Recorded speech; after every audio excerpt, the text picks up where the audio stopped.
Praise the Lord. Hallelujah. കൈ ഉയർത്തി സത്യം ചെയ്തു എന്ന് എബ്രായ ലേഖനം 3-ാം അധ്യായത്തിലെ മെസ്സേജിൻ്റെ 2ാമത്തെ എപ്പിസോഡാണ് നിങ്ങൾ കേട്ടുകൊണ്ടിരിക്കുന്നത്.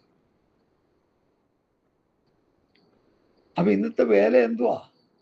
കർത്താവ് ഈ ഭൂമി വന്നപ്പോൾ യഹൂദന്മാരെന്താ ചെയ്തുകൊണ്ടിരുന്നത്? ശാസ്ത്രിമാരും പരീശന്മാരും എന്താ ചെയ്തുകൊണ്ടിരുന്നത്? എൻ്റെ ആലയം പ്രാർത്ഥനാലയം എന്ന് വിളിക്കപ്പെടും. നിങ്ങൾ ഇതിനെ കള്ളന്മാരുടെ ഗുഹയാക്കി മാറ്റി. ഇന്ന് കള്ളന്മാരുടെ ഗുഹയായി മാറി പ്രസ്ഥാനങ്ങൾ. കള്ളക്കച്ചവടം ചെയ്യുന്നു, വ്യാജ സുവിശേഷം പറഞ്ഞുകൊണ്ടിരിക്കുന്നു, ധനസമ്പാദനം നടത്തിക്കൊണ്ടിരിക്കുന്നു, സഭകൾ വിറ്റ് കാശാക്കുന്നു. എന്നോട് ചോദിച്ചൊരു പാസ്റ്റർ, ഒരു സഭ തരുമെന്ന്. ഞാൻ പറഞ്ഞു, എന്നെ മടിയിലെടുത്ത് വെച്ചേക്കാണ് സഭ. സഭ വിൽക്കുന്നവരുണ്ട്. ഞാൻ നിന്ന പ്രസ്ഥാനത്തിൽ ഞാൻ പേരും നാളൊന്നും പറയാൻ ആഗ്രഹിക്കുന്നില്ല. സഭ വിൽക്കുന്ന പാസ്റ്ററായിരുന്നു പുള്ളി. വിറ്റ് പുട്ടടിക്കുകയായിരുന്നു. ഹല്ലേലൂയ. ഇതൊന്നും സഭയല്ല ദൈവമക്കളെ. സഭ ക്രിസ്തുവിന്റെ ശരീരമാണ്. ക്രിസ്തുവിന്റെ ശരീരത്തെ വിൽക്കാൻ പറ്റത്തില്ല. സഭ കന്യകയാ, മണവാട്ടിയാ. കന്യക മണവാട്ടിയെ വിൽക്കാൻ പറ്റത്തില്ല. നിങ്ങൾ ദൈവത്തിന്റെ മന്ദിരം. സഭ ദൈവത്തിന്റെ മന്ദിരം, അതിനെ വിൽക്കാൻ പറ്റത്തില്ല. നമുക്ക് തെറ്റിപ്പോയി. ഹല്ലേലൂയ. ദൈവമക്കളെ, എന്നെ പുറത്തു കൊള്ളണമേ. പൗലോസ് പറയുന്ന പോലെ ഇന്നത്തെ ആത്മീയ ഗോളം ജീർണിച്ചു കിടക്കുകയാണ്. വെളിപ്പാട് പുസ്തകം ലവോദിക്ക 3-ാം അധ്യായം പഠിച്ചു വരുമ്പോൾ കർത്താവ് സഭയ്ക്ക് വെളിയില്ല. ഞാൻ വാതിക്കൽ നിന്ന് മുട്ടുന്നു, ആരെങ്കിലും എൻ്റെ ശബ്ദം കേട്ട് തുറന്നാൽ ഞാൻ അവനോട് അത്താഴം കഴിക്കുന്ന കർത്താവ് പറഞ്ഞത് ലവോദിക്കയോരോട്. ലവോദിക്ക ആരാ? കർത്താവിൻ്റെ വരവിന് മുൻപുള്ള വിശ്വാസികളുടെ ഒരു സമൂഹമാണ് ലവോദിക്ക. 7 സഭകൾ, 7 പീരീഡുകളാ, 7 കാലഘട്ടങ്ങളാ. അതൊക്കെ വലിയ പഠനങ്ങളാ. ഞാൻ അതിലേക്കൊക്കെ വരുന്നുണ്ട് പിന്നെ. ഹല്ലേലൂയ. അപ്പോസ്തലന്മാരുടെ ഉപദേശം കേട്ട് നടന്ന എഫെസോസ് സഭ, അതിലുണ്ടായ ഒരു പ്രത്യേകത എന്താണ്? കള്ളന്മാര് കള്ളപ്രവചനം നടത്താൻ വന്നപ്പോൾ സഭ അവരെ പിടിച്ചു. കള്ളപ്രവാചകന്മാരെന്ന് കണ്ട് അവരെ പുറത്താക്കി. ഇന്നോ കള്ളപ്രവാചകന്മാരും ദുരുപദേഷ്ടകന്മാരും ഊതിയിടുന്നവരും ഉന്തിയിടുന്നവരും കുരപ്പിക്കുന്നവരും ചിരിപ്പിക്കുന്നവരും ഛർദിപ്പിക്കുന്നവരും സഭയെ കിടന്ന് ഞെരങ്ങുക. എല്ലാ സഭകളിലും അല്ല, ഒട്ടുമുക്കാലും സഭകളിൽ. വലിയ പ്രസ്ഥാനക്കാരെന്ന് പറയുന്നവർ പോലും ഈ ദുരുപദേശത്തിന്റെ അടിമകളാണെന്ന് ഓർക്കുമ്പോൾ ചങ്കിന് വേദന വരിക. കേരളത്തിലെ ഏറ്റവും വലിയ പ്രസ്ഥാനത്തിലെ ഒരു പാസ്റ്ററുടെ ഭാര്യ പറഞ്ഞ വാക്ക് എൻ്റെ ഹൃദയത്തിലേക്ക് വരിക. എല്ലാവരും വീഴണ കണ്ടപ്പോൾ എനിക്കും ഒന്ന് വീണാ കൊള്ളാമെന്ന് തോന്നിയെന്ന്. ഊതി ഇടുമ്പോഴേ അമ്മാമ്മയ്ക്കും കൂടി ഒന്ന് വീണാ കൊള്ളാമെന്ന് തോന്നിയെന്ന്. അപ്പൊ എങ്ങനെയുണ്ട് ഉപദേശം? പ്രസ്ഥാനം വലുതാണെന്ന് പറഞ്ഞുകൊണ്ടൊന്നും കഥയില്ല. ദുരുപദേശം സഭകളെ മുഴുവൻ തേർവാഴ്ച നടത്തിക്കൊണ്ടിരിക്കുക. എന്നെ കേൾക്കുന്ന പ്രിയപ്പെട്ടവരെ, നായ്ക്കളെ സൂക്ഷിപ്പിൻ, ആകാത്ത വേലക്കാരെ സൂക്ഷിപ്പിൻ, വിച്ഛേദനക്കാരെ സൂക്ഷിപ്പിൻ, ഇല്ലെങ്കിൽ ദൈവം കടപറിച്ചു കളയും. നമ്മുടെ വിഷയം അതാ. ഞാൻ നിങ്ങളെ തിരഞ്ഞെടുത്തു എന്ന് കൈ ഉയർത്തി സത്യം ചെയ്തു. ഞാൻ നിങ്ങളുടെ ദൈവമായ യഹോവയാകുന്നു എന്ന് കൈ ഉയർത്തി സത്യം ചെയ്തു. ഹല്ലേലൂയ. ഞാൻ അവരെ മിസ്രയീം ദേശത്ത് പുറപ്പെടുവിക്കുമെന്നും ഞാൻ അവർക്ക് വേണ്ടി നോക്കി വെച്ചിരിക്കുന്നതും പാലും തേനും ഒഴുകുന്നതും സർവ്വദേശങ്ങളുടെയും മഹത്വമായിരിക്കുന്നതും ആയ ദേശത്തിലേക്ക് അവരെ കൊണ്ടുവരുമെന്നും ആ നാളിൽ ഞാൻ കൈ ഉയർത്തി സത്യം ചെയ്തു. 430 സംവത്സരം അടിമത്തിൽ കിടക്കുന്ന ജനത്തോട് ദൈവം പറഞ്ഞു, ഞാൻ അവരെ പുറപ്പെടുവിക്കും. ദൈവം പുറപ്പെടുവിച്ചോ? യോസേപ്പ് തൻ്റെ സഹോദരന്മാരോട് പറയുന്നൊരു ഭാഗമുണ്ട്, എനിക്കത് വലിയ സന്തോഷമാണ്. ദൈവം നിങ്ങളെ പുറപ്പെടുവിക്കും. ദൈവം നിങ്ങളെ ഇവിടെ നിന്ന് പുറപ്പെടുവിക്കും. നിങ്ങൾ പുറപ്പെട്ടു പോകും. ആ സമയത്ത് എന്ത് ചെയ്യണം നിങ്ങൾ? ഞാനത് പുസ്തകത്തിലൂടെ ഒന്ന് വായിച്ച് കേൾപ്പിക്കാനായിട്ടൊന്ന് കർത്താവിൽ ശരണപ്പെടട്ടെ. അതാണ് എനിക്ക് പുസ്തകം വായിച്ച് കേൾപ്പിക്കുന്നതാണ് എനിക്കിഷ്ടം. ഈ അഭിപ്രായങ്ങൾ പറയുന്നതിനോട് വലിയ താല്പര്യമൊന്നുമില്ല എനിക്ക്. സ്തോത്രം. വചനം അങ്ങനെ തന്നെ വായിച്ച് പഠിപ്പിക്കുന്നതാ നല്ലത്. ഹല്ലേലൂയ. ദൈവം നിങ്ങളെ സന്ദർശിക്കുമ്പോൾ, ഉൽപ്പത്തി പുസ്തകം 50-ാം അധ്യായത്തിൻ്റെ 25-ാമത്തെ വാക്യം. ദൈവം നിങ്ങളെ സന്ദർശിക്കുമ്പോൾ നിങ്ങൾ എൻ്റെ അസ്ഥികളെ ഇവിടെ നിന്ന് കൊണ്ടുപോകണമെന്ന് പറഞ്ഞു. യോസേഫ് ഇസ്രായേൽ മക്കളെ കൊണ്ട് സത്യം ചെയ്തു. ഇസ്രായേലിൽ അവൻ്റെ അസ്ഥി പോലും കിടക്കാൻ യോസേഫിന് താല്പര്യമില്ല. അസ്ഥി ഇവിടെ നിന്ന് കുഴിച്ചെടുത്തോണ്ട് നിങ്ങൾ പൊക്കോണം.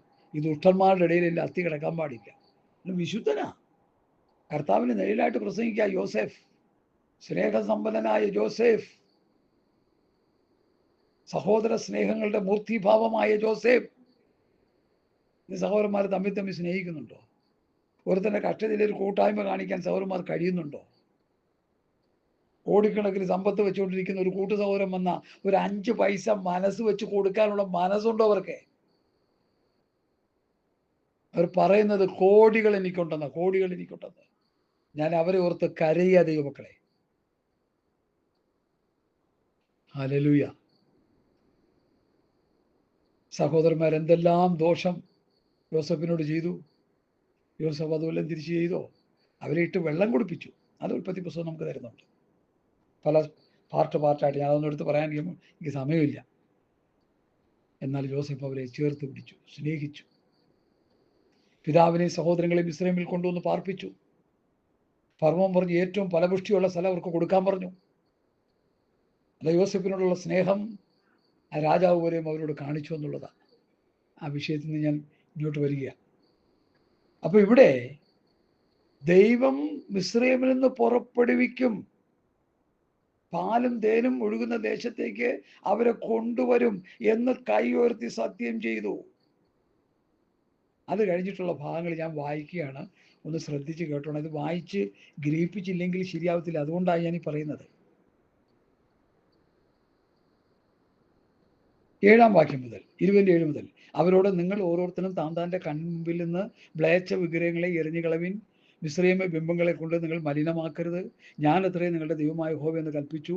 അവരോ എന്നോട് മത്സരിച്ചു, എൻ്റെ വാക്ക് കേൾപ്പാൻ മനസ്സില്ലാതിരുന്നു. അവരിൽ ഒരുത്തനും എൻ്റെ കൺമുമ്പിൽ ഇരുന്ന അവരിൽ ഓരോരുത്തരും തൻ്റെ കൺമുൻപിൽ ഇരുന്ന മ്ലേച്ഛ വിഗ്രഹങ്ങളെ എറിഞ്ഞു കളയുകയോ മിസ്രയീമ ബിംബങ്ങളെ ഉപേക്ഷിക്കുകയോ ചെയ്തില്ല. ആകയാൽ ഞാൻ മിസ്രയീം ദേശത്തിൻ്റെ നടുവിൽ വെച്ച് എൻ്റെ ക്രോധം അവരുടെ മേൽ പകർന്ന് എൻ്റെ കോപം അവരിൽ നിവർത്തിക്കും എന്ന് അരുളി ചെയ്തു.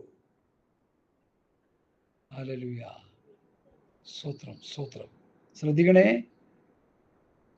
ഞാനതങ്ങ് വായിക്കാം. അത് നമ്മളെല്ലാവരും ഒന്ന് കേട്ടിരിക്കണം. അത് അവരുടെ ചുറ്റുപാർക്കുകയും ഞാൻ അവരെ മിസ്രയീം ദേശത്ത് പുറപ്പെടുവിച്ച് എന്നെ തന്നെ വെളിപ്പെടുത്തിയത് കാണുകയും ചെയ്ത ജാതികളുടെ മുൻപാകെ എൻ്റെ നാമം അശുദ്ധമാകാതിരിക്കേണ്ടതിന് ഞാൻ എൻ്റെ നാമനിമിത്തം പ്രവർത്തിച്ചു. അങ്ങനെ ഞാൻ അവരെ മിസ്രയീം ദേശത്ത് നിന്ന് പുറപ്പെടുവിച്ച് മരുഭൂമിയിൽ കൊണ്ടുവന്നു. ഞാൻ എൻ്റെ ചട്ടങ്ങളെ അവർക്ക് കൊടുത്തു, എൻ്റെ വിധികളെ അവരെ അറിയിച്ചു. അവയെ ചെയ്യുന്ന മനുഷ്യൻ അവയാൽ ജീവിക്കും. ഞാൻ അവരെ വിശുദ്ധീകരിക്കുന്ന യഹോവയെന്ന് അവർ അറിയേണ്ടതിന് എനിക്കും അവർക്കും ഇടയിൽ അടയാളമായിരിക്കാൻ തക്കവണ്ണം എൻ്റെ ശബത്തുകളെ ഞാൻ അവർക്ക് കൊടുത്തു. ഇസ്രായേൽ ഗൃഹമോ മരുഭൂമിയിൽ വെച്ച് എന്നോട് മത്സരിച്ചു. അവർ എൻ്റെ ചട്ടങ്ങളെ അനുസരിച്ച് നടക്കാതെ എൻ്റെ വിധികളെ ധിക്കരിച്ചു. അവയെ ചെയ്യുന്ന മനുഷ്യൻ അവയാൽ ജീവിക്കും. എൻ്റെ ശബത്തുകളെയും അവർ ഏറ്റവും അശുദ്ധമാക്കി.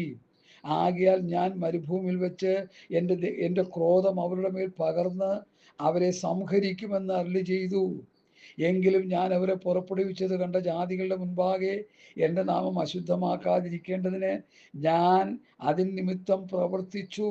അവരുടെ ഹൃദയം അവരുടെ വിഗ്രഹങ്ങളോട് ചേർന്നിരുന്നത് കൊണ്ട് അവർ എൻ്റെ വിധികളെ ധിക്കരിച്ച് എൻ്റെ ചട്ടങ്ങളെ നടക്കാതെ എൻ്റെ ശബത്തുകളെ അശുദ്ധമാക്കിയാൽ ഞാൻ അവർക്ക് കൊടുത്തിരുന്നതും പാലും തേനും ഒഴുകുന്നതും സർവ്വദേശങ്ങളുടെയും മഹത്വമായിരിക്കുന്നതുമായ ദേശത്തേക്ക് അവരെ കൊണ്ടുവരികയില്ല എന്ന് ഞാൻ മരുഭൂമിയിൽ വെച്ച് കൈ ഉയർത്തി സത്യം ചെയ്തു. 4-ാമത്തെ സത്യം ചെയ്യൽ. 1-ാമത്തെ സത്യം ചെയ്യൽ എന്തായിരുന്നു? ഞാൻ അവരെ തെരഞ്ഞെടുത്തു എന്ന് കൈ ഉയർത്തി സത്യം ചെയ്തു. 2-ാമത്തെ സത്യം ചെയ്തൽ എന്തായിരുന്നു? ഞാൻ അവരുടെ ദൈവമായ യഹോവയാകുന്നു എന്ന് അവരോട് കൈ ഉയർത്തി സത്യം ചെയ്തു. മൂന്നാമത്തെ സത്യം എന്തായിരുന്നു? ഞാൻ അവരെ മിസ്രയീം ദേശത്ത് നിന്ന് പുറപ്പെടുവിക്കുന്നു. ഞാൻ അവർക്ക് വേണ്ടി നോക്കിവെച്ചിരുന്നതും പാലും തേനും ഒഴുകുന്ന സർവ്വദേശങ്ങളുടെയും മഹത്വമായിരിക്കുന്നതുമായ ദേശത്തിലേക്ക് അവരെ കൊണ്ടുവരുമെന്നും ആ നാളിൽ ഞാൻ കൈ ഉയർത്തി സത്യം ചെയ്തു.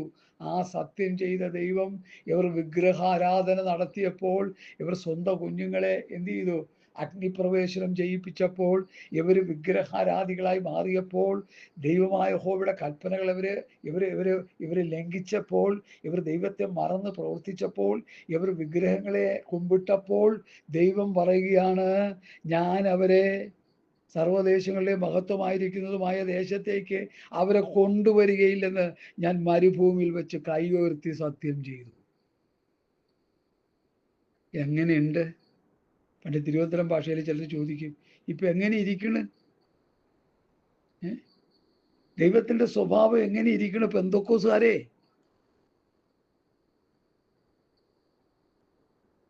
കർത്താവിന്റെ വരവിന് വേണ്ടി ഒരുങ്ങാൻ ആഗ്രഹിക്കുന്നവരെ, വിറ്റും വിറ്റും ഇറങ്ങി തിരിച്ചവരെ, താലിയും മാലയൊക്കെ അറുത്തു മുറിച്ച് കളഞ്ഞവരെ, ഇപ്പൊ എങ്ങനെ ഇരിക്കണു? വിഗ്രഹാരാധനയെ കുറിച്ച് പഠിക്കുമ്പോൾ പുതിയ നിയമത്തിൽ ദ്രവ്യാഗ്രഹം വിഗ്രഹാരാധനയാണ്. അതില്ലാത്ത മനുഷ്യരുണ്ടോ ഇന്ന് ലോകത്ത്? ഞാൻ ഇന്നും കൂടി പ്രാർത്ഥിച്ചു, ഞാനൊരു ദ്രവ്യാഗ്രഹി ആകാതിരിപ്പാൻ എനിക്ക് കൃപ തരണം കർത്താവേന്ന് ഞാൻ പ്രാർത്ഥിച്ചു. പണത്തിന്റെ പുറകെ ഓടുക. പണം ദ്രവ്യാഗ്രഹമാ.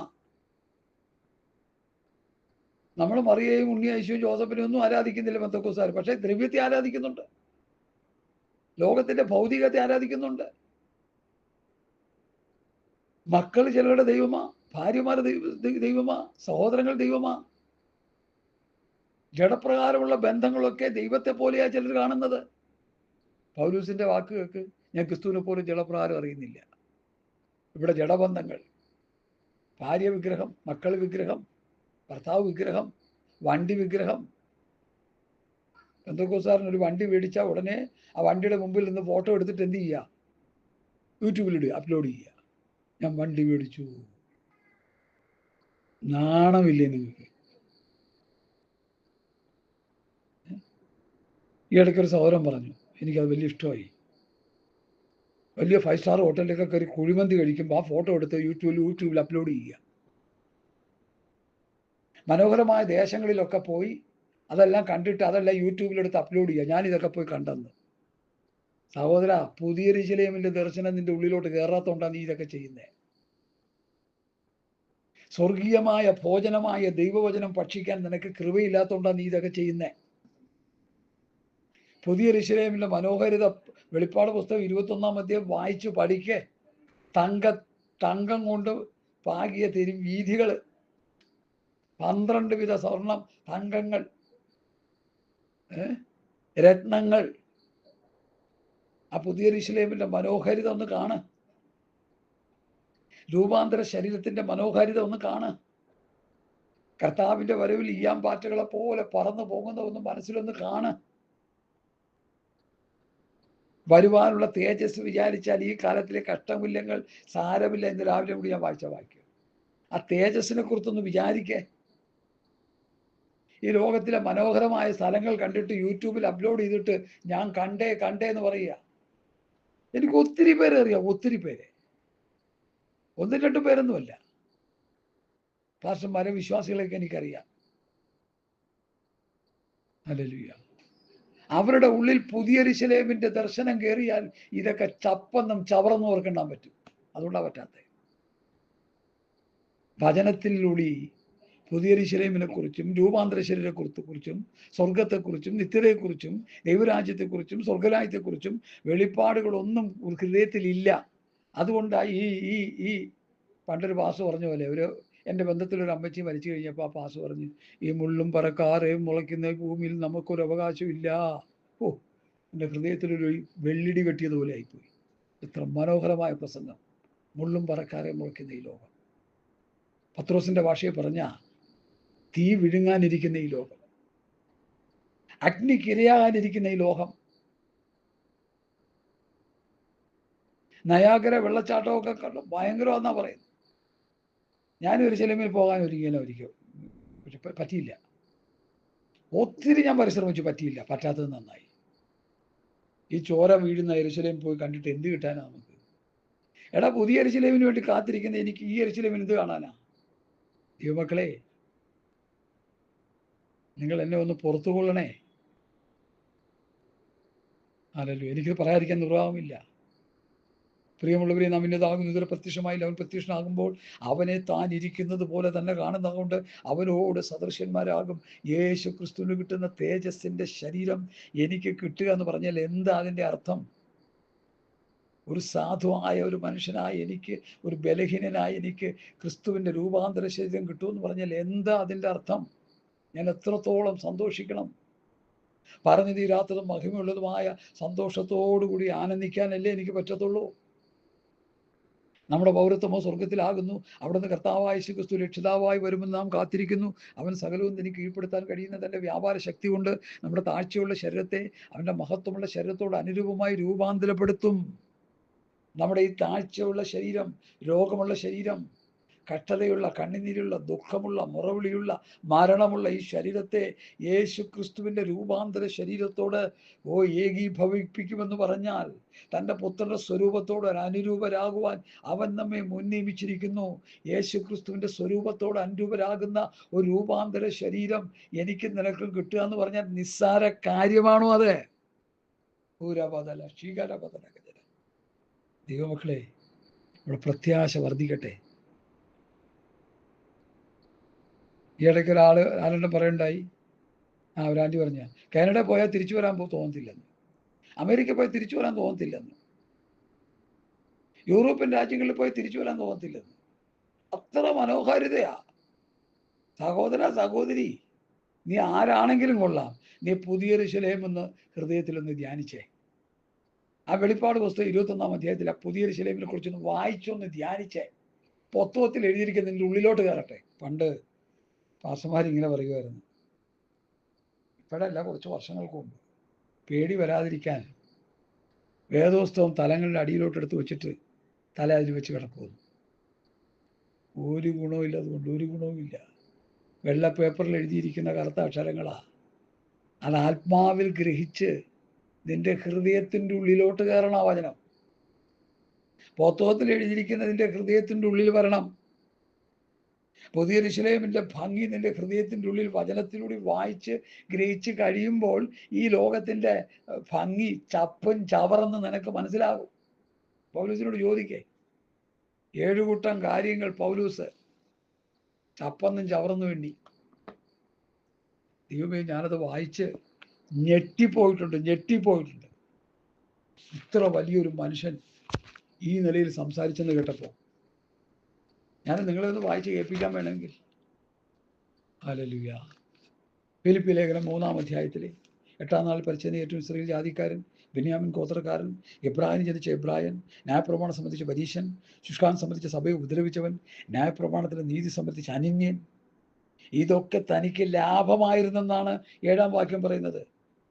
5ഉം 6ഉം തനിക്കുണ്ടായിരുന്ന 7 പദവികളെ കുറിച്ച് പറയുമ്പോൾ 7-ാം വാക്യം എനിക്ക് ലാഭമായിരുന്നൊക്കെ ക്രിസ്തു നിമിത്തം ഛേദമെന്നെണ്ണിയെന്ന്, ഗാർബേജ് എന്നെണ്ണിയെന്ന്.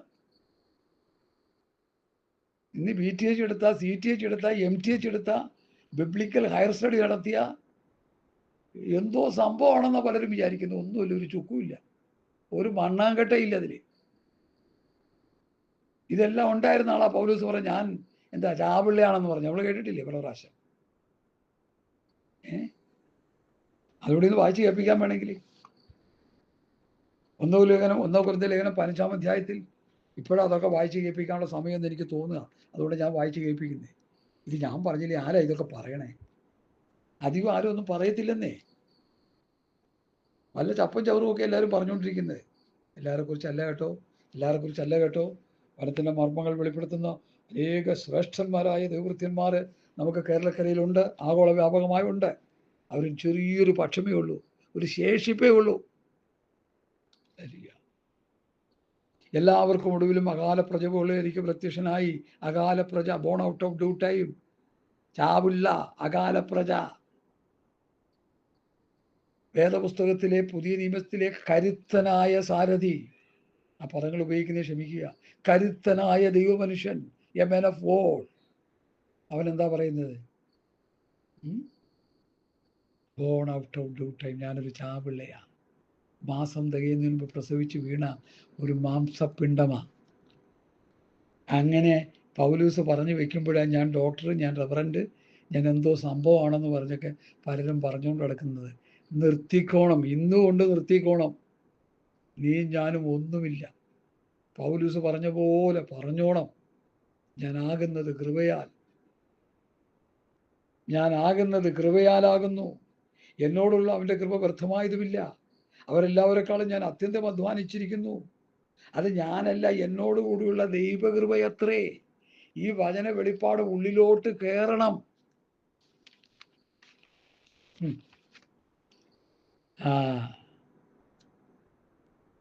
ഇനി അതുകൂടി വായിക്കാം. ഫിലിപ്പിയ ലേഖനത്തിലെ 1-2 വിഷയങ്ങൾ കൂടി വായിച്ചിട്ട് ഞാൻ കൺക്ലൂഷൻ ചെയ്യാൻ താല്പര്യപ്പെടുക. ഏകസ്കേൽ പ്രകാരം 20 വന്ന് കൺക്ലൂഷൻ ചെയ്യാം. 5 സത്യം ചെയ്യലിനെ കുറിച്ച് പറയുന്നുണ്ട്, അത് പറയാം. എങ്കിലും ലാഭം ക്രിസ്തുവിനെ ചെയ്യാതെന്ന് എണ്ണിയിരിക്കുന്നു. അത്രയുമല്ല, കർത്താവായ യേശു ക്രിസ്തുവിനെ കുറിച്ചുള്ള പരിജ്ഞാനത്തിൻ്റെ ശ്രേഷ്ഠ നിമിത്തം, യേശു ക്രിസ്തുവിനെ കുറിച്ചുള്ള പരിജ്ഞാനം, കർത്താവ് പറഞ്ഞ വചനത്തിൻ്റെ ജ്ഞാനം, കർത്താവിനെ കുറിച്ചുള്ള ജ്ഞാനം, സ്വർഗീയമായ ജ്ഞാനം, ഉയരത്തിലെ ജ്ഞാനം, ക്രിസ്തു ആരാണെന്നുള്ള വചനത്തിലൂടെയുള്ള ജ്ഞാനം ഉള്ളിലോട്ട് കയറിക്കഴിഞ്ഞപ്പോൾ ഞാനിപ്പോഴും എല്ലാം ഛേദമെന്ന് എണ്ണുന്നു. 7 സ്ഥാനമാനങ്ങൾ ഛേദമെന്ന് എണ്ണിയിരിക്കുന്നു.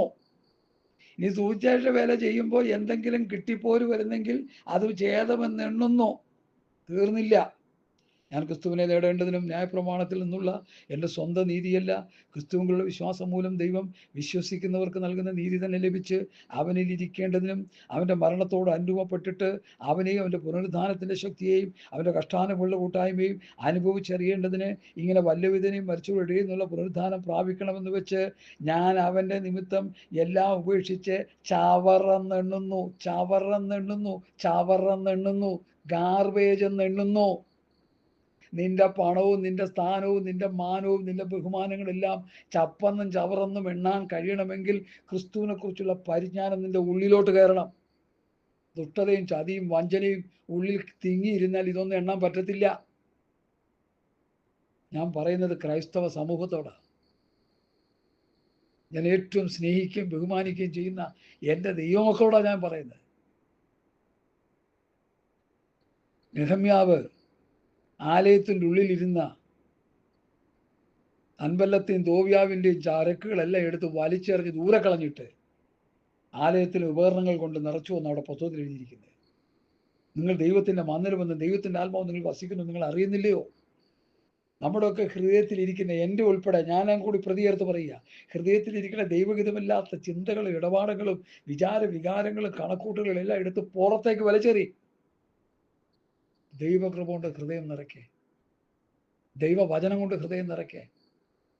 ദൈവത്തിൻ്റെ വചനം ജീവനും ചൈതന്യമുള്ളതാ. ഇരുവായത്തിലുള്ള ഏത് വാളിനേക്കാളും മൂർച്ചയേറിയതാ. ആ വചനം കൊണ്ട് ഹൃദയം നിറയ്ക്കുക സഹോദരങ്ങളെ, സഹോദരിമാരെ, പ്രിയപ്പെട്ടവരെ, പാസ്റ്റർമാരെ, റവറൻറ്റുമാരെ, ഡോക്ടർമാരെ. കണ്ട ചപ്പും ചവറും പറഞ്ഞുകൊണ്ടിരിക്കാതെ ഈ തിരുവചന സത്യങ്ങൾ ഹൃദയത്തിൻ്റെ ഉള്ളിൽ പ്രവേശിക്കട്ടെ. പഴയ നിയമത്തിൽ കൽപ്പലയിൽ എഴുതി, പുതിയ നിയമത്തിൽ ഹൃദയത്തിലാണ് എഴുതിയിരിക്കുന്ന പ്രമാണം. പലരുടെ ഹൃദയത്തിലുണ്ടോ വചനം? ഹൃദയത്തിൽ വചനമുള്ളതുകൊണ്ടോ അല്ലേ പിശാചിൻ്റെ 3 പരീക്ഷകളെയും വചനമെന്ന വാളെടുത്ത് വെട്ടി നശിപ്പിച്ചത്? നമ്മളൊക്കെ ആണെങ്കിലോ? ഗിൽഗാൽ ഫുഡ് ഫാക്ടറി എന്നും പറഞ്ഞ് കല്ലല്ല അപ്പമാക്കി അപ്പ കമ്പനി തുടങ്ങി തന്നെ. രണ്ടാമത് എടുത്ത് ചാടി കയ്യും കാലും ഒടിഞ്ഞ് മെഡിക്കൽ ടച്ചിൽ പോയി കിടന്ന തന്നെ. 3 എന്നെ നമസ്കരിക്കാൻ പറഞ്ഞു, കുമ്പിട്ട് വണങ്ങി ലോകത്തിൻ്റെ ഭൗതികങ്ങളെല്ലാം വാരി കോരി കൂട്ടി തന്നെ. ഇച്ചിരി ഉണ്ടെങ്കിൽ പോലും ഇപ്പം അഹങ്കാരം കുറച്ച് വല്ലയിടത്ത് വേണം. ധനനിമിത്തം ഹൃദയം ഗർവിച്ചു, സൗന്ദര്യ നിമിത്തം ഹൃദയം ഗർവിച്ചു, അറിവ് നിമിത്തം ഹൃദയം ഗർവിച്ചു. ഞാനിത് തുടരെ പറഞ്ഞുകൊണ്ടിരിക്കുക. നമുക്ക് അറിവുണ്ടായിരിക്കാം, കൃപയുണ്ടായിരിക്കാം, ജ്ഞാനമുണ്ടായിരിക്കാം. ഗർവിക്കണ്ട, താണിരുന്നോണം. പൗലൂസിനെ പോലെ പറഞ്ഞോണം, ഞാനാകുന്നത് കൃപ, ഞാനാകുന്നത് കൃപ, ഞാനാകുന്നത് കൃപ. നമ്മളാരും ഒന്നുമല്ല. ഈ കഴിഞ്ഞ ദിവസം ഞാനൊരു മെസ്സേജ് എനിക്ക് കിട്ടി. വയലിലെ പൂ പോലെ, പുല്ലുപോലെ, ശ്വാസം മുകളിലേക്ക് വലിച്ചു വിടുന്നൊരു ശ്വാസമാണ്, നിഴലാണ്. ഹല്ലേലൂയ. മുകളിലേക്ക് വലിച്ചു കയറ്റിയ ശ്വാസം താഴേക്ക് വിടാൻ പറ്റുന്നില്ലെങ്കിൽ 24 hours കഴിയുമ്പോൾ മൂക്കിൽ കൂടിയും വായിൽ കൂടിയും ചെവി കൂടിയും ഒക്കെ പുഴിയാടും. അതുകൊണ്ടാണ് നല്ല ഒന്നാം തരം കെട്ടുന്നത് പരിചയസമ്പന്നരായ വ്യക്തികൾ. പിള്ളേർക്ക് അതൊന്നും അറിയത്തില്ല. ഇന്നത്തെ ഊച്ചാന്താടി വെച്ച് കിടക്കുന്ന പിള്ളേർക്കൊന്നും അറിയത്തില്ല. തലയിൽ കരിവാരി തേച്ച് കിടക്കുന്ന ഭക്തന്മാർക്ക് അതൊന്നും അറിയത്തില്ല. ഹല്ലേലൂയ. ഞാനൊരിക്കൽ ചർച്ചിൽ ചെന്ന് പറഞ്ഞു, ഡോണ്ട് ടച്ച് യുവർ ബോഡി. അവർക്ക് മനസ്സിലായില്ല. നിങ്ങൾ ദൈവത്തിൻ്റെ മന്ദിരമെന്നും ദൈവത്തിൻ്റെ ആത്മാവ് നിങ്ങൾ വസിക്കുന്നുവെന്ന് നിങ്ങൾ അറിയുന്നില്ലയോ? തൊട്ടുപോകരുത് നിന്റെ ശരീരത്തെ. നിന്റെ ശരീരം ദൈവത്തിൻ്റെ മന്ദിരമാണ്. വചനവ്യവസ്ഥ പാലിക്കുന്നവർക്കും വചനത്തിൽ വിശ്വസിക്കുന്നവർക്കും കർത്താവിൽ വിശ്വസിക്കുന്നവർക്കുമാണ് കേട്ടോ ഇതൊക്കെ. ചുമ്മാ പടം കളിച്ച് കിടക്കുന്നവർക്ക് ഇതൊന്നുമില്ല. അവർക്ക് എന്തു ആകാം. അങ്ങനെയാണല്ലോ ഇപ്പോൾ പോക്കൊക്കെ. അതുകൊണ്ട് എന്നെ കേൾക്കുന്ന പ്രിയപ്പെട്ടവരെ, കാര്യങ്ങൾ മനസ്സിലാക്കി ഇനിയെങ്കിലും മുമ്പോട്ട് പോകണം. കർത്താവ് വരാറായി. നിന്റെ ചീട്ട് കീറി തരുന്ന തമ്പുരാൻ. തിരുവഴുത്തുകളെയും ദൈവശക്തിയും അറിയേണ്ട പോലെ അറിഞ്ഞ് മനസ്സിലാക്കി മുമ്പോട്ട് പോയില്ലെങ്കിൽ ചീട്ട് കീറിക്കളയും തമ്പുരാൻ. പിന്നെ നിന്നെ നരകത്തിൽ കണ്ടാൽ മതി. ഈ പറഞ്ഞുകൊണ്ടിരിക്കുന്ന എൻ്റെ അവസ്ഥയും അങ്ങനെയാണെങ്കിൽ എൻ്റെ അവസ്ഥ അത് തന്നെയാണ്, വ്യത്യസ്തമൊന്നുമില്ല. ഞാനും നിങ്ങളെപ്പോലെ ഒരുവൻ തന്നെയാണ്. പിന്നെ കുറെ വചന വെളിപ്പാട് കർത്താവ് തരുന്നുണ്ട്, അതിൽ സന്തോഷിക്കുക. അതുകൊണ്ട് പേടിക്കണം. ഞാൻ കൂടുതൽ അധികം ഏറ്റുവാങ്ങിൽ അധികം ചോദിക്കും. എല്ലാത്തിനെയും പിടിക്കുമെന്ന ദൈവം ഒറ്റെണ്ണത്തിന് വിടത്തില്ല. മറക്കൽ ക്രൂസൈഡ് നടത്തുന്നവനും വ്യാജം കാണിക്കുന്നവനും തട്ടിപ്പ് നടത്തുന്നവനും വെട്ടിപ്പ് നടത്തുന്നവനും ദൈവസഭ ഇലക്ഷൻ നടത്തി കാശ് പിടുങ്ങുന്നവനും ഹോൾ, ഈ ഇടയ്ക്കൊരു സൗരം പറഞ്ഞ ഹോള് പണിയാൻ പോകും. ബാംഗ്ലൂരാ ഫണ്ട് റൈസ് ചെയ്യാൻ പറഞ്ഞു. കോടികളെ റൈസ് ചെയ്യുന്നത്. എന്നിട്ട് സിമെന്റിന്, കമ്പിക്ക്, അതിനെല്ലാം കള്ളക്കണക്ക്. 10 കോടി കൊണ്ട് തീരേണ്ട ഹോള് 15 കോടി 12 കോടിയൊക്കെ വക മാറ്റുക. ബാക്കി കാശ് എവിടെ പോയി? ആ രാഷ്ട്രീയക്കാരെക്കാൾ അതപ്പതിച്ചു പോയി. ആത്മീയ ഗോളം ജീർണിച്ചു പോയി. രാഷ്ട്രീയക്കാർക്ക് പിന്നെയുണ്ട് കുറെ സത്യസന്ധത. എല്ലാവർക്കും അല്ല, കുറച്ച് പേർക്ക്. ഇതതുപോലുമില്ല. വചനം കൈവച്ച് ലാഭം ഉണ്ടാക്കുക, കാശുണ്ടാക്കുക. എൻ്റെ ദൈവം വിടത്തില്ല. ദൈവത്തിൻ്റെ സിംഹാസനത്തിന് മുൻപാകെ നിൽക്കുമ്പോൾ മുട്ടിടിക്കും സഹോദരങ്ങളെ. അതാ എനിക്കതാ പേടി, എനിക്കതാ. മനുഷ്യനെ ഒരു ചുക്കും ചെയ്യത്തില്ല. എന്നെ ഒരു മനുഷ്യൻ്റെ ഒരു ചുക്കും ആർക്കും ചെയ്യാൻ കഴിയത്തില്ല. ചുമ്മാ പറയുക ഞാൻ അങ്ങനെ ചെയ്യും ഇങ്ങനെ ചെയ്യും, ഒന്നും ചെയ്യാൻ പറ്റത്തില്ല. ആയുസ് നീട്ടി തന്നാലല്ലേ ചെയ്യുള്ളൂ. ഒരു ഏമ്പക്കത്തോടെ തീരുന്നെങ്കിലോ, ഒരിക്കളോട് കൂടി തീരുന്നെങ്കിലോ. ദൈവസന്നിധി താഴുക, വിനയപ്പെടുക. ദൈവം കൈയോർത്തി സത്യം ചെയ്തു, ഞാൻ നിങ്ങളെ തിരഞ്ഞെടുത്തു. ദൈവം കൈയോർത്തി സത്യം ചെയ്തു, ഞാൻ നിങ്ങളുടെ ദൈവമാകുന്നു. ദൈവം കൈയോർത്തി സത്യം ചെയ്തു, പാലും തേനും ഒഴുകുന്ന ദേശത്തേക്ക്, അടിമ വീടായ മിസ്രയീമിൽ നിന്ന് ഞാൻ നിങ്ങളെ പുറപ്പെടുവിക്കുമെന്ന് ഞാൻ കൈയോർത്തി സത്യം ചെയ്തു. എൻ്റെ ചങ്ക് പൊട്ടുകയാണ് ആ വചനം പറയുമ്പോൾ. സർവശക്തനായ ദൈവം പറയുക, 430 സംവത്സരം ഫറവോന്റെ അടിമത്വത്തിൽ കിടന്ന അടികൊണ്ട് ഞെളിവിരികൊണ്ട ജനത്തോട് എൻ്റെ ദൈവം പറയുക, ഞാൻ നിങ്ങളെ പുറപ്പെടുവിക്കും. സഹോദര, കഷ്ടപ്പാടും ബുദ്ധിമുട്ടും ഞെരുക്കങ്ങളും ഭാരങ്ങളും പ്രയാസങ്ങളും പ്രതികൂലങ്ങളും ദുഷ്ടരായ സാത്താന്റെ വെല്ലുവിളികളും അനുഭവിച്ചുകൊണ്ടിരിക്കുന്ന ആൾ നീയാണെങ്കിൽ ദൈവം നിന്നെ ഇവിടെ നിന്ന് പുറപ്പെടുവിച്ച് നിത്യതയിലേക്ക് കൊണ്ടുപോകാൻ വേണ്ടി വരാൻ പോവുകയാണ്. കാഹളം തുരിച്ച് കർത്താവ് വരാൻ പോവുകയാണ്. നിന്റെ കഷ്ടതയ്ക്ക് ഒരു തിരശീല ഇടാൻ പോവുകയാണ്. ഹല്ലേലൂയ. ഞാനത് വിശ്വസിക്കുന്നു. ഞാൻ ഇന്ന് അനുഭവിക്കുന്ന കഷ്ടതകൾ, നിന്ദകൾ, പഴികൾ, ദുഷികൾ, കർത്താവിൻ്റെ വേല നിമിത്തം ഞാൻ അനുഭവിക്കുന്ന തിരസ്കരണങ്ങൾ, കള്ളനെന്നുള്ള പേർവിളികൾ, ഞാനത് എന്താ പറയുക, സ്വർണ്ണ പതക്കങ്ങളായിട്ട് ഞാനത് ഏറ്റെടുക്കുകയാണ്. ഓ ജീസസ്, നിങ്ങളെക്കുറിച്ച് എല്ലാത്തിന്മേയും കളവായി പറയുമ്പോൾ നിങ്ങൾ സന്തോഷിച്ച് തുള്ളുവിൻ. സ്വർഗത്തിൽ നിങ്ങളുടെ പ്രതിഫലം വലുത്. ജീസസ്. ഹല്ലേലൂയ. തിരുവനന്തപുരത്ത് ഇതുപോലൊരു സഹോദരൻ എന്നെ ചീത്ത വിളിച്ചു. ഓരോ ചീത്തയ്ക്കും ഓരോ സ്വത്രം. ഞാൻ ഈ വിഷയം പറയുമ്പോൾ ഒരു സഹോദരൻ കേട്ട് പുള്ളി കിടന്ന് ചിരിക്കുക. ഞാൻ എന്തിനാ ചിരിക്കുന്നത്? അല്ല, പാസ്റ്ററുടെ ഒരു സ്വഭാവം കണ്ടിട്ട് ചിരിച്ചു പോവുക. ഞാൻ തിരിച്ചൊന്നും പറഞ്ഞില്ല, സ്വത്രം പറഞ്ഞു. ചീത്ത വിളിക്കാൻ ആളുണ്ടായില്ല, ആള് പെട്ടി കയറി. എന്നെ ചീത്ത വിളിച്ചുകൊണ്ടാണെന്നൊന്നും ഞാൻ പറയുന്നില്ല കേട്ടോ, അങ്ങനെ ചിന്തിക്കല്ലേ. അങ്ങനെ ഞാൻ യഹൂദനായിപ്പോവും, പ്രതികാരം ചെയ്യുന്നവനായിപ്പോവും.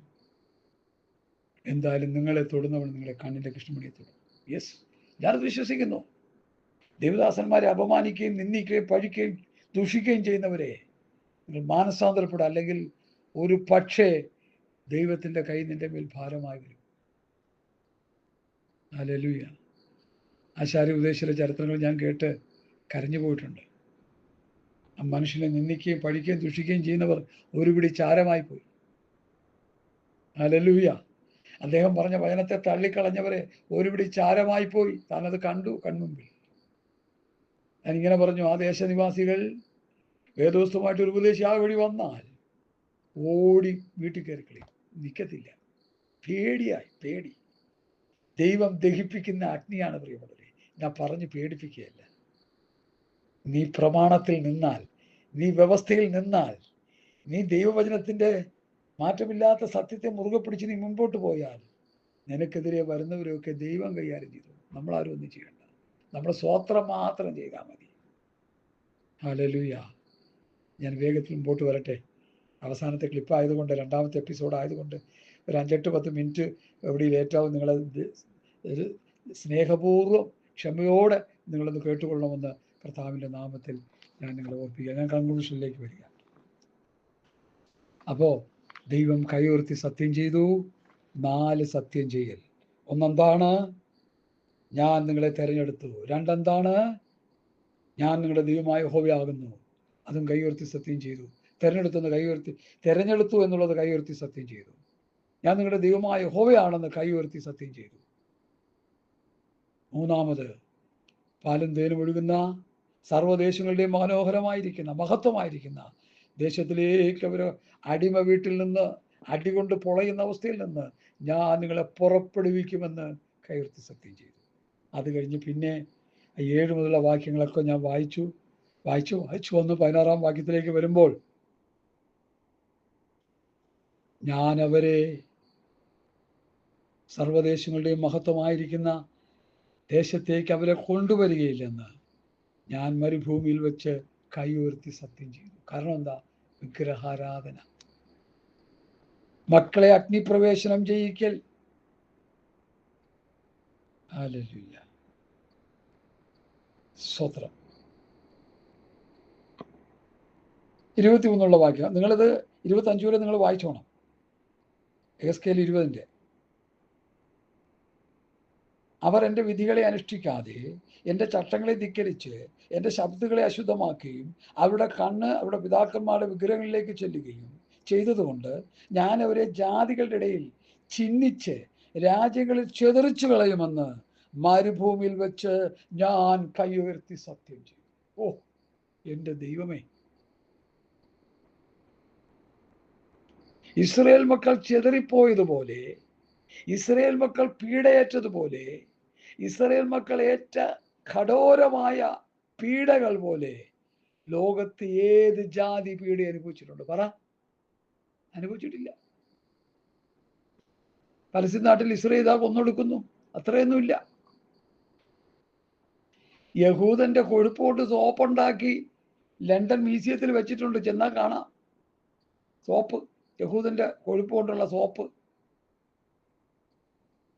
Soup salvation. മനസ്സിലായിക്കോ? യഹൂദ ജാതി അനുഭവിച്ചതുപോലെ ചിതറിക്കപ്പെടലും 160 രാജ്യങ്ങളിൽ അവർ ചിതറിക്കപ്പെട്ടു എന്നാണ് ചരിത്രം. അവരനുഭവിച്ച പോലെ പീഡ ഒരു മനുഷ്യനും അനുഭവിച്ചിട്ടില്ല. എന്താ? ദൈവം അവരെ തെരഞ്ഞെടുത്തവരല്ലേ? തെരഞ്ഞെടുത്ത് സത്യം ചെയ്തില്ലേ? ദൈവമായ യഹോവയാണെന്ന്, ഞാൻ നിങ്ങളുടെ ദൈവമാണെന്ന് സത്യം ചെയ്തില്ലേ? പാലും തേനും ഒഴുകുന്ന ദേശത്തേക്ക് കൊണ്ടുപോകുന്ന സത്യം ചെയ്തില്ലേ? പിന്നെ എന്തോ പറ്റി? വിഗ്രഹാരാധന, ദൈവപ്രമാണം ലംഘിച്ചുള്ള പോക്ക്. പെന്തക്കോസ്തുകാരെ ഇതൊന്ന് കേട്ടോണേ, ഇൻക്ലൂഡിങ് ഞാൻ, എന്നെ കൂടി ചേർത്താ പറയുന്നേ. സാമ്പോൾ പാസ്റ്റർ നീയും ഉണ്ട് ഇതിലെ പ്രതി. സുവിശേഷ വേലയാണെന്നും പറഞ്ഞ് തോന്നിവാസം പറഞ്ഞ് നടന്നാലുണ്ടല്ലോ.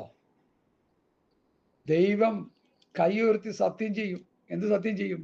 നിന്നെ നരകത്തിൽ തള്ളിക്കളയുമെന്ന്. ഞാനങ്ങ് പറയുക, എൻ്റെ ഭാഷ. ഹല്ലേലൂയ. 5 പ്രാവശ്യം സത്യം ചെയ്തു, ഞാൻ അവരെ ജാതികളുടെ ഇടയിൽ ചിതറിച്ചു കളയും, രാജ്യങ്ങളിൽ ചിതറിച്ചു കളയും എന്ന മരുഭൂമിയിൽ ഞാൻ അവരുടെ സത്യം ചെയ്തു. എന്താ കാര്യം? ഞാൻ യഹോവയെന്ന് അവർ അറിവാൻ തക്കവണ്ണം ഞാൻ അവരെ ശൂന്യമാക്കേണ്ടതിന് അവരെല്ലാ കടിഞ്ഞൂലുകളെയും അഗ്നിപ്രവേശനം ചെയ്യിച്ചതിൽ. യഹൂദ കുടുംബത്തിൽ ജനിക്കുന്ന കുഞ്ഞുങ്ങളെ അന്യദേവന്മാർക്ക് തീയിലേക്ക് ഇട്ടുകൊടുക്കുക, അഗ്നിപ്രവേശനം ചെയ്യിച്ചു. അതിന് വചനത്തിൻ്റെ വേറൊരു ഭാഷയിൽ പറയുന്നത് ഇങ്ങനെയാണ്: അവർ എൻ്റെ കുഞ്ഞുങ്ങളെ അഗ്നിപ്രവേശനം ചെയ്യിച്ചു, തീയിലിട്ട് കൊടുത്തു.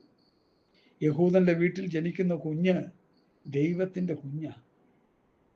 ദൈവം അവരെക്കുറിച്ച് പറഞ്ഞത് അവർ എൻ്റെ നിക്ഷേപമെന്നാ. നമ്മളെക്കുറിച്ചൊന്നും അങ്ങനെ പറഞ്ഞിട്ടില്ല. നമ്മൾ പിശാചിനെ ആരാധിച്ചു നടന്നവരാ.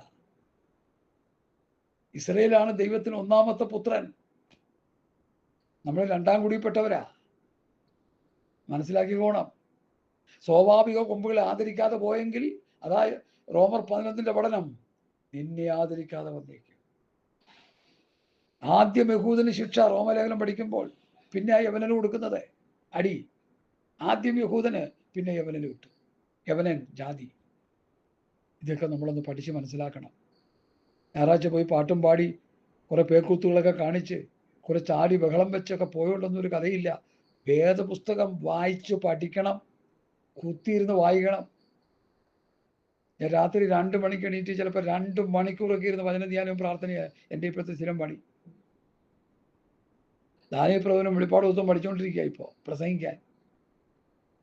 കർത്താവ് വരുമ്പോൾ പോയില്ലെങ്കിൽ യേശുക്രിസ്തു വന്ന് നിന്റെ ഇടപാട് തീർക്കുമെന്ന് പ്രസംഗിക്കാനായിട്ട് ഞാൻ ഒരുങ്ങിക്കൊണ്ടിരിക്കുക. അത് എനിക്കും കൂടിയുള്ള പ്രസംഗമാണെന്നേ. നിങ്ങൾ വിവരിക്കും ഞാൻ നിങ്ങൾക്ക് പ്രസംഗിച്ചിട്ട് ഞാൻ സന്തോഷിച്ചിട്ട്. നോ, എൻ്റെ അവസ്ഥ ഇതൊക്കെ തന്നെ. പ്രമാണം അനുസരിച്ചെങ്കിൽ നിങ്ങളെക്കാൾ കൂടുതൽ ശിക്ഷ എനിക്കാ. അതുകൊണ്ട് പ്രിയമുള്ളവരെ, ഞാൻ എൻ്റെ വാക്കുകളെ ഇവിടെ ഉപസംഹരിക്കുക. 5 പ്രാവശ്യം ദൈവം സത്യം ചെയ്തു. എന്താണ് 5 പ്രാവശ്യം ചെയ്തത്? ഒന്നുകൂടി പറയാം. ഞാൻ നിങ്ങളെ തിരഞ്ഞെടുത്തു, കൈയുയർത്തി സത്യം ചെയ്തു. ഞാൻ നിങ്ങളുടെ ദൈവമായ യഹോവയെന്ന് കൈയുയർത്തി സത്യം ചെയ്തു. 3, പാലും തേനും പുറപ്പെടുവിക്കുന്ന രാജ്യത്തിലേക്ക്, തേനും പാലും ഒഴുകുന്ന സർവ്വദേശങ്ങളുടെയും മഹത്വമായിരിക്കുന്ന ദേശത്തിലേക്ക് ഞാൻ അവരെ കൊണ്ടുവരുമെന്ന് ഞാൻ അവളെ കൈയുയർത്തി സത്യം ചെയ്തു. ആ 3 പ്രാവശ്യം സത്യം ചെയ്തത് വിഗ്രഹാരാധനയും പാപത്തിൻ്റെ ഒരു വലിയ പട്ടിക യെഹെസ്കേൽ 20:7 മുതൽ 16 വരെ വായിക്കുമ്പോൾ നമുക്ക് കാണാൻ കഴിയും. 16-ാം വാക്യത്തിൻ്റെ അവസാനം, ഞാൻ അവരെ കൊണ്ടുവരികയില്ല, സർവ്വദേശങ്ങളുടെയും മഹത്വമായിരിക്കുന്ന ദേശത്തിലേക്ക് അവരെ കൊണ്ടുവരികയില്ല എന്ന് ഞാൻ സത്യം ചെയ്തു. പിന്നെയും പാപത്തിൻ്റെ പട്ടികകൾ 17 മുതൽ 23 വരെ നമുക്ക് വായിക്കാൻ കഴിയും. അതെല്ലാം നിങ്ങൾ വായിച്ച് പഠിച്ചോളൂ. അത് പ്രസംഗിക്കാൻ എനിക്ക് സമയമില്ല. ഞാൻ അവരെ ജാതികളുടെ ഇടയിൽ ചിതറിച്ചു കളയും, രാജ്യങ്ങളിൽ ചിതറിച്ചു കളയും. 160 രാഷ്ട്രങ്ങളിൽ ചിതറിപ്പോയ രാജ്യങ്ങളിലെല്ലാം അവരെ കൊന്നൊടുക്കുകയായിരുന്നു. ഇന്ത്യ മഹാരാജ്യം അവരെ സംരക്ഷിച്ചു, അവർക്ക് വേണ്ടുന്നത് ഭക്ഷിക്കാൻ കൊടുത്തു, അവർക്ക് സുഖസൗകര്യങ്ങൾ കൊടുത്തു. അതുകൊണ്ടാണ് ഇസ്രയേലിന് നമ്മോടുള്ള സ്നേഹം. അല്ല മോദിയുടെ മോന്ത കണ്ടിട്ടൊന്നുമല്ല, ഒന്ന് മനസ്സിലാക്കിക്കോണം. ഇവർ കാണിക്കുന്ന പുണ്യപ്രവൃത്തിയൊന്നുമല്ല. പണ്ട് ജീവിച്ചിരുന്ന മഹാന്മാരായ നമ്മുടെ നേതാക്കന്മാരെ ഇസ്രയേൽ ജനത്തോട് കാണിച്ച ആ മമത, ആ സ്നേഹം, ആ ആർദ്രത, ആ മനസ്സലിവ്, ആ കനിവ്, അത് കണ്ടുകൊണ്ടാണ് ആ ജനം, ഇസ്രയേൽ മക്കൾ നമ്മളെ സ്നേഹിക്കുന്നത്. അല്ലാതെ BJP-ക്കാരുടെ ചീഞ്ഞളിഞ്ഞ രാഷ്ട്രീയം കണ്ടുകൊണ്ടല്ല. അതിൻ്റെ യഥാർത്ഥ മുഖം കണ്ടു കഴിഞ്ഞാൽ അവർ വെടിവെക്കുവന്മാർ കിട്ടും. മനസ്സിലായോ? ജനാധിപത്യ രാജ്യമാണെന്ന് പറഞ്ഞിട്ട് അവർ ചെയ്യുന്നത് എന്താ? കൊന്നൊടുക്കുകയല്ലേ, ന്യൂനപക്ഷത്തെ കൊന്നൊടുക്കുകയല്ലേ. ഞാനതിലേക്കൊന്നും പോകുന്നില്ല. ഞാൻ പറയുന്നതല്ല, ചാനൽ വാർത്തക്കാരെല്ലാം പറയുന്നതാണ്. എത്രയോ ചാനലുകളാണ് അത് പറഞ്ഞുകൊണ്ടിരിക്കുന്നത്. അതുകൊണ്ട് എന്നെ കേൾക്കുന്ന പ്രിയപ്പെട്ടവരെ, കർത്താവിൻ്റെ വരവായി കാഹളം നിൽക്കാൻ സമയമായി. എന്നെയും നിന്നെയും കുറിച്ച് കൈയുയർത്തി ദൈവം സത്യം ചെയ്യാൻ ഇടവരരുത്. ഞാൻ എൻ്റെ ക്രോധത്തിൽ സത്യം ചെയ്തു, അവർ കനാൻ ദേശത്തേക്ക് പ്രവേശിക്കുകയില്ല. ആത്മീയ കനാനാഗത സ്വർഗത്തിലേക്ക് യാത്ര ചെയ്യാൻ ഒരുങ്ങിയിരിക്കുന്ന സഹോദര, സഹോദരി, പാസ്റ്ററെ, പാസ്റ്ററമ്മേ, കുഞ്ഞേ, പ്രിയപ്പെട്ടവരെ, നമ്മളെക്കുറിച്ച് ദൈവം അവർ എൻ്റെ സ്വസ്ഥതയിൽ പ്രവേശിക്കുകയില്ലെന്ന് സത്യം ചെയ്യാൻ ഇടവരരുത്. അവർ ആത്മീയ കനാലാകുന്ന സ്വർഗത്തിലേക്ക് പ്രവേശിക്കില്ലെന്ന് സത്യം ചെയ്യാൻ ഇടവരരുത്. ഞാൻ നിങ്ങളെ ചെതറിച്ചു കളയുമെന്ന് സത്യം ചെയ്യാൻ ഇടവരരുത്. സൊലോമനെ കുറിച്ച് അങ്ങനെയാ കാണുന്നത്. വിഗ്രഹാരാധനയിൽ മൂത്തുപോയ സൊലോമൻ, 300-700 ഭാര്യമാരെ തെരഞ്ഞെടുത്തവൻ. ബഹുഭാര്യത്വം നിലനിൽക്കുന്ന സമയത്ത് അതല്ല പാപം. ഈ ജാതികളായ ദൈവം പറഞ്ഞു ജാതികളോട് ഇടകലരരുത്, അവരിന്ന് ഭാര്യമാരെ എടുക്കരുതെന്ന് പറഞ്ഞു. ഈ ഗുണം പിടിക്കാത്തവൻ അവിടെ എല്ലാം പോയി ഭാര്യമാരെ എടുത്ത് എല്ലാവരോടും കൂടി സുഖിച്ച് അവരുടെ ദൈവങ്ങൾക്ക് രൂപം കാട്ടിയപ്പോൾ ശലോമനെ ദൈവം പറിച്ചു കളഞ്ഞു. ആ ദൈവത്തെയാണ് ഞാനും നീയും സേവിക്കുന്നത്. ഈ കൈയോർത്തി സത്യം ചെയ്ത ദൈവത്തെയാണ് ഞാനും നീയും സേവിക്കുന്നത്. ഓർമ്മ വേണം. കർത്താവ് ഈ വചനത്തിലൂടെ നമ്മെ രൂപാന്തരപ്പെടുത്തട്ടെ. ഈ വചനത്തിലൂടെ ദൈവം നമ്മെ മാറ്റിമറിക്കട്ടെ. യഥാർത്ഥ ദൈവവചനായി ജീവിച്ച് നിത്യതയ്ക്ക് വേണ്ടി ഒരുങ്ങുവാൻ ഈ സന്ദേശം ഒരു രൂപാന്തരമായി, ഒരു വിടുതലായി, നന്മയായി പരിണമിക്കട്ടെ എന്ന് ആത്മാർത്ഥമായി പ്രാർത്ഥിച്ചുകൊണ്ട് എൻ്റെ വാക്കുകളെ ചുരുക്കുന്നു. കർത്താവ് ഈ വചനങ്ങളാൽ നമ്മെ അനുഗ്രഹിക്കട്ടെ. ആമേൻ, ആമേൻ, ആമേൻ, ആമേൻ, ആമേൻ. സ്തോത്രം, സ്തോത്രം, സ്തോത്രം.